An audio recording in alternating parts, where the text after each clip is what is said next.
बोलिए आप बोलिए हाँ बोलिए। बोलिए स्पीच दीजिए। आज मेरा जन्मदिन है। मैं मेरे जन्मदिन के ऊपर पूरी कंपनी की तरफ से केक खाऊंगी। केक को पहले तो उस पर चूड़ियाँ जलाऊंगी, उसके बाद सबको खिला के खुद भी खाऊंगी। चलिए काटिए। आप सभी तालियां बजाइएगा और समोसा खाइएगा। आपको छुरी का क्या जरूरत है? आपको तो नाखून ही बहुत बड़ा है। हैं? ईश, हे भगवान। चलिए मोना बगल में करवा अगरबत्ती कौन सी? करिए।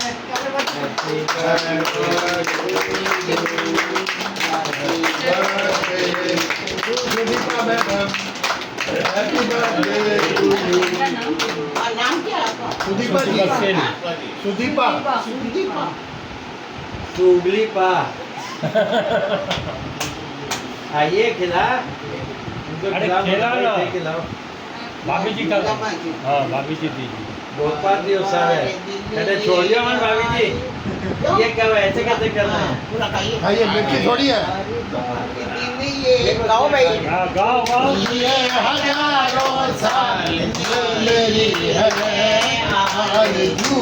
Happy birthday to you, happy birthday to you, happy birthday to Deepa, happy birthday to सुगली पा।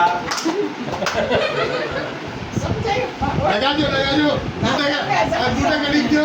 हाँ मुंडे तो लिखो भाभी जी, मनना नहीं प्रॉपर से।